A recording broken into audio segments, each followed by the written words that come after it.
Buenas noches, hermanos, espero que estén bien. Hoy vamos a ver el tema pobreza espiritual. Vamos a ir a Mateo capítulo 5 versículo 3. Dice: Bienaventurados los pobres en espíritu, porque de ellos es el reino de los cielos. Hoy en día vivimos en un mundo donde nos venden la grandeza. Todos buscan sentirse bien consigo mismo. Estamos en una sociedad en lo que importa eres tú y no más. El mundo ve el éxito con el dinero que tenemos y con lo bien que nos sentimos con nosotros mismos. Sin embargo, Cristo menciona: bienaventurados los pobres en espíritu. Pero, ¿qué es la pobreza espiritual? Debemos dejar claro que la pobreza espiritual no se refiere a personas pobres o personas con baja autoestima. Para entender mejor este texto, quiero leer Mateo capítulo 5 versículo 3, pero la traducción, Nueva Traducción Viviente, que dice: Dios bendice a los que son pobres en espíritu y se dan cuenta de la necesidad que tienen de Él, porque el reino de los cielos les pertenece. Esto nos ayuda a entender mejor lo que es la pobreza espiritual. Para tenerlo más claro, citaré a Jonathan Edwards, que escribió lo siguiente: una persona pobre en espíritu es alguien sensible de su propia inmundicia por el pecado. Él mira su propio corazón con repugnancia y aborrecimiento. La pobreza espiritual siempre ha estado presente en toda la palabra de Dios. Vamos a ir a Esdras capítulo 9, versículo 1 al 4. Una vez realizadas estas cosas, los líderes judíos vinieron a verme y dijeron: muchos del pueblo de Israel e incluso algunos sacerdotes y levitas no se han mantenido separados de los otros pueblos que viven en esta tierra. Han adoptado las prácticas detestables de los cananeos, los hititas, los fereceos, los jebuseos, los amonitas, los moabitas, los egipcios y los amorreos. Pues los hombres de Israel se han casado con mujeres de esos pueblos y también las han tomado como esposas para sus hijos. De manera que la raza santa se ha corrompido a causa de esos matrimonios mixtos. Peor aún, los primeros en cometer este ultraje han sido los líderes y los funcionarios. Al oír esto, me rasgué el manto y la camisa, me arranqué el pelo de la cabeza y de la barba, y me senté completamente horrorizado. Entonces todos los que temblaban ante las palabras de Dios de Israel vinieron y se sentaron conmigo a causa de este ultraje cometido por los que habían regresado del destierro. Allí me quedé sentado, totalmente horrorizado, hasta la hora del sacrificio vespertino. Pasemos también, hermanos, a leer los versículos del 5 al 9. A la hora del sacrificio me levanté de donde había estado sentado haciendo duelo con mis ropas rasgadas. Caí de rodillas y levanté las manos al Señor mi Dios. Hice la siguiente oración: Oh Dios mío, estoy totalmente avergonzado. Me da vergüenza elevar mi rostro a ti, pues nuestros pecados se han amonantado tanto que son más altos que nosotros, y nuestra culpa llega a los cielos. Desde el tiempo que nuestros antepasados hasta el día de hoy hemos vivido sumergidos en el pecado. Por esa razón, nosotros, nuestros reyes y nuestros sacerdotes, hemos estado a merced de los reyes paganos de la tierra. Nos han matado, capturado, robado y deshonrado, tal como estamos hoy.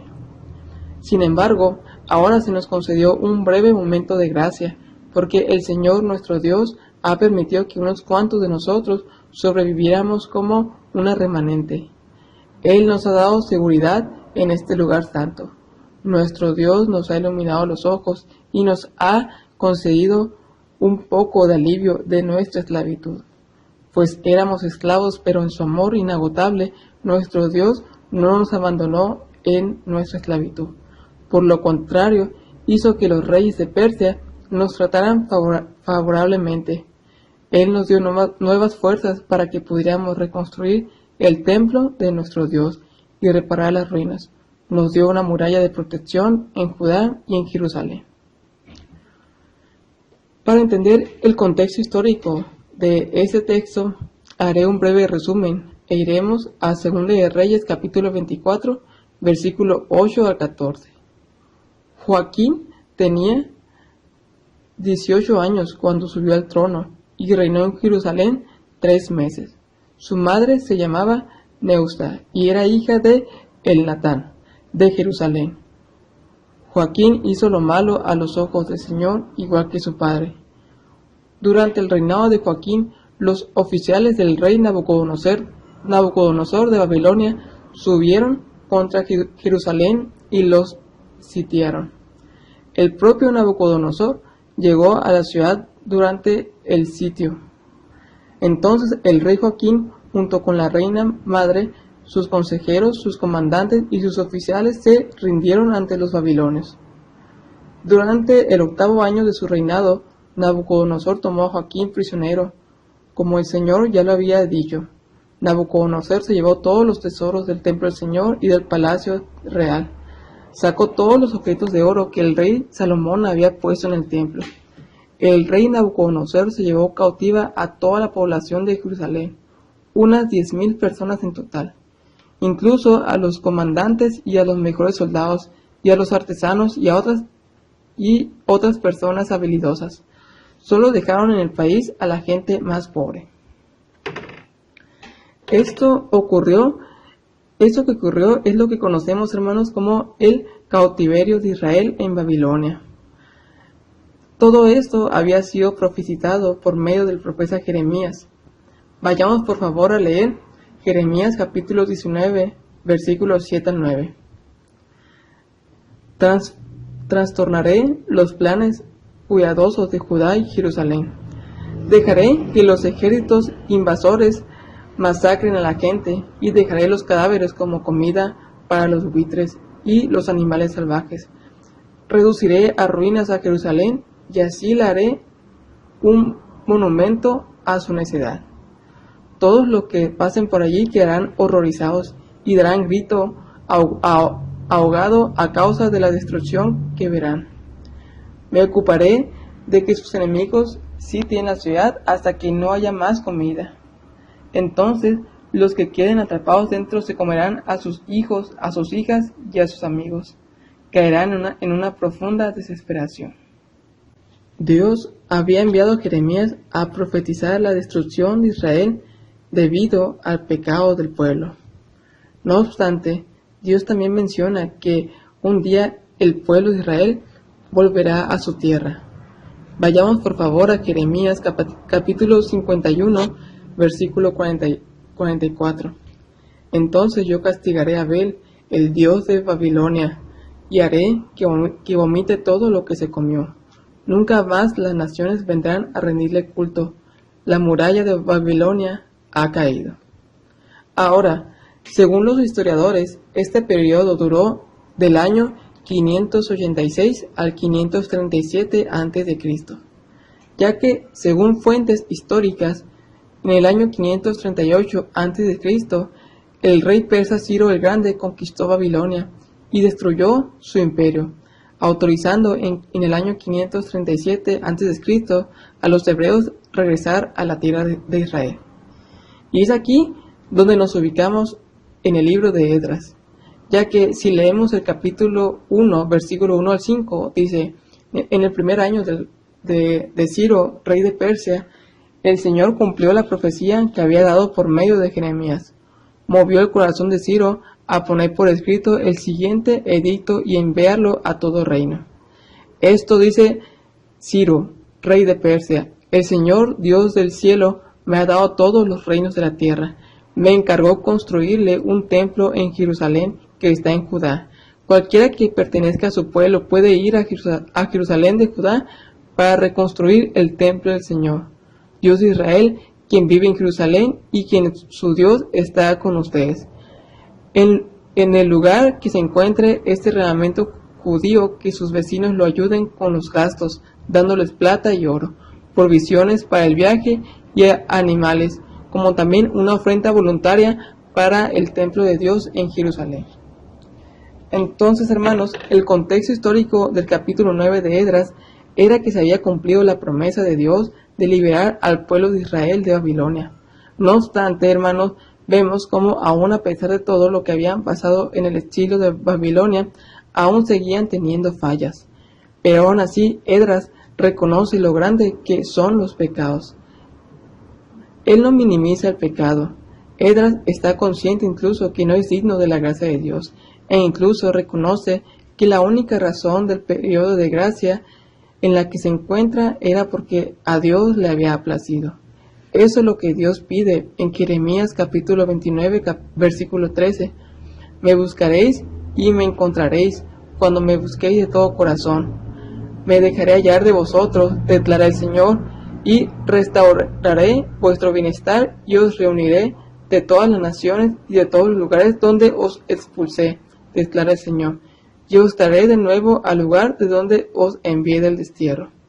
Sí, hermanos, el arrepentimiento genuino es lo que pide Dios. Es el mensaje que da Jesús al iniciar su ministerio en Mateo capítulo 4, versículo 17. A partir de entonces Jesús comenzó a predicar, diciendo: arrepiéntanse de sus pecados y vuelvan a Dios, porque el reino de los cielos está cerca. Por lo tanto, hermanos, un arrepentimiento genuino va muy estrecho con la pobreza espiritual. Sin embargo, este arrepentimiento y pobreza espiritual solo lo tendrán aquellos que han nacido de nuevo por la gracia de Dios. Es decir, la pobreza espiritual la da Dios y no la producimos nosotros mismos, pues nuestra naturaleza es pecaminosa. Solo por gracia somos salvos. Vamos por favor también a Mateo capítulo 28, versículo 16 al 17. Pero los 11 discípulos se fueron a Galilea, al monte donde Jesús les había ordenado. Y cuando le vieron, le adoraron, pero algunos dudaban. ¿Qué significa, hermanos, que algunos dudaban? Simplemente demuestra lo que somos, personas apáticas y débiles. No somos fuertes, hermanos. No tengamos un concepto alto de nosotros mismos. Tristemente, ¿saben por qué las personas hablan mal de Dios? Respuesta: Romanos capítulo 2, versículo 24. No es extraño que las escrituras digan: los gentiles blasfeman el nombre de Dios por causa de ustedes. Hermanos, es muy fácil hablar, es fácil comportarse bien en las iglesias, pero la verdadera lucha es en nuestros hogares, en nuestro trabajo, cuando nadie nos ve. Ahí es la verdadera lucha, como dice Romanos capítulo 2, versículo 21 al 23. Ahora bien, si tú enseñas a otros, ¿por qué no te enseñas a ti mismo? Predicas a otros que no se ha de robar, pero tú robas. Dices que está mal cometer adulterio, pero tú cometes adulterio. Condenas a la idolatría, pero tú usas objetos robados de los templos paganos. Te sientes muy orgulloso de conocer la ley, pero deshonras a Dios al quebrantarla. Otro ejemplo de la pobreza espiritual la encontramos en el Salmos 25, versículo 11.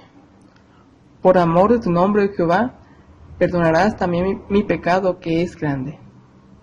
Aquí vemos que el salmista usa la expresión: por amor a tu nombre, Jehová, perdonarás mi pecado que es grande. David no usa excusas como: mi pecado es pequeño, Señor, o Señor, tú perdonarás mis pecados porque no he sido tan malo como los demás. No, hermanos, todo lo contrario. Él usa la expresión que su pecado es grande. El salmista reconoce su estado ante Dios. Él viene como mendigo y no como acreedor. Dios no nos perdona porque nosotros lo merecemos. Dios lo hace porque así lo quiso, porque a Él le plació. Por lo tanto, aquellos que no son sensibles a su pecado y miseria no pueden venir a Dios pidiendo misericordia. Así que, hermanos, si no hay pobreza espiritual, la misericordia y la gracia de Dios no podrán ser ejercidas, porque vuelvo a repetir, la pobreza espiritual la da únicamente Dios en su gracia. Por lo tanto, una característica de la persona espiritual es estar consciente de lo grande de nuestros pecados. Vamos a leer también Romanos capítulo 9, versículo 15 al 16. Pues Dios le dijo a Moisés, tendré misericordia de quien yo quiera, y mostraré compasión con quien yo quiera. Por lo tanto, es Dios quien decide tener misericordia. No depende de nuestro deseo ni de nuestro esfuerzo. Sí, hermanos, como dice Romanos, debemos saber que Dios tiene misericordia con quien Él quiera. El pobre en espíritu no tiene ningún problema con la severidad de Dios. Por lo tanto, reconozcamos nuestros pecados, reconozcamos que nada es por nuestros méritos y que todo viene de Dios.